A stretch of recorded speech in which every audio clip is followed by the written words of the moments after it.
I would like to be a scientist. Our project is electricity, conductors, and insulators. And in SABES, we're engineers too, so we made stuff. It's an excellent program because it implements the math curriculum, and it just ties in everyday problems and problem solving. This event is a STEM recognition event. It's being held by an organization called SABES, which stands for STEM Achievement in Baltimore Elementary Schools. SABES is a partnership between Johns Hopkins University and the Baltimore City Public Schools, and it's funded by the National Science Foundation. And the purpose of this project is to engage with 3 particular communities within Baltimore City and work with them both during the school day and after school, and with the community as a whole in order to raise the profile of STEM within the community and instill STEM as a value. I think science is very important to children that go to urban schools because I don't think that in general we get enough exposure to science in the regular classroom environment. Our project is electricity, conductors, and insulators. And circuits. We created different types of circuits like simple circuits, series circuits, and parallel circuits.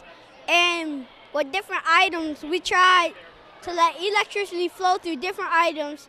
And if the electricity can flow through an item, that means it's a conductor. And if electricity cannot flow through an item, that makes it an insulator. So we think it inspires students by giving them the opportunity to do things that are hands-on, so they get to build things themselves, see how they work, improve them, test them, and really engage one-on-one with the activities. But beyond that, we're trying to pilot something that we call student-driven projects. So the purpose there is to allow students the opportunity to go into their own neighborhood and say, what's going on in my neighborhood? Where does science and engineering fit in my neighborhood? And what are projects I could work on where I'm deploying science or engineering to deal with the problems that I think are relevant? My project is magnets and how to build a vacuum cleaner. As a parent, I believe this is a good program because it keeps kids motivated and involved in their learning, and it, creates in them a want or I guess a need, to learn. So the outcome we're really hoping for today is that the students come to the Science Center, get to experience the Science Center, but get to show off what it is that they've been doing all year long. By being the one explaining, that they get to feel some facility with science and engineering themselves, and they can see themselves as the expert. We want to accomplish to see how much a vacuum can suck up from outside by the trash that's on the ground. Me and my friends, we started to do a project because we were collecting trash. And we did so much trash that we tried to build a vacuum and see what we had to collect while we were outside. It definitely introduces the curriculum to the kids, and it also reinforces what they've already learned. It just is a great motivation booster. The kids are able to showcase what they've learned, showcase what they know. They're able to see what other students are working on. So we're going to have to build something. Now, the trick is you can't tape it to the book and you can't tape it to the table. We're engaging a whole lot of different populations. For example, some of our schools have large populations for whom English is a second language. Science is, I like it because we do experiments, and I like to do experiments. We engineer and we do stuff like, in 3rd grade we did guitars and instruments and all of those stuff. Le deseo todo lo mejor que sea posible, todo lo que yo pudiera desearle, lo que yo no tuve, quisiera que él lo tuviera. Todo, siempre, lo mejor para él. Sí, todo. Es la prioridad perfecta para mí.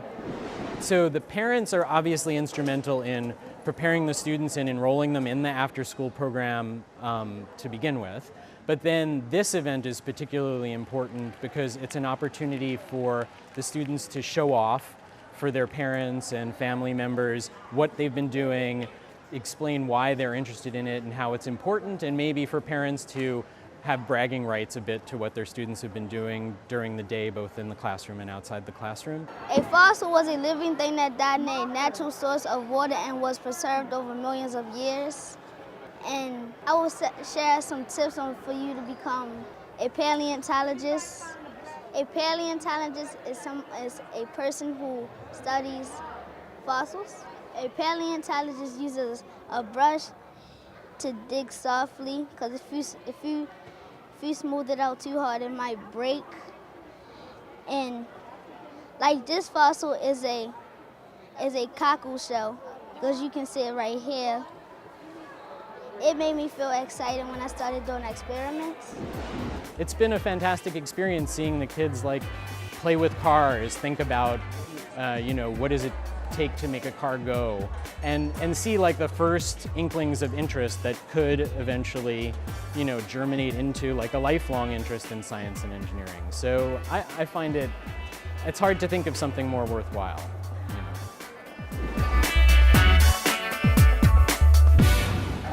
STEM, Achievement in Baltimore Elementary Schools. SABES is supported by the National Science Foundation under grant number DUE-123-7992.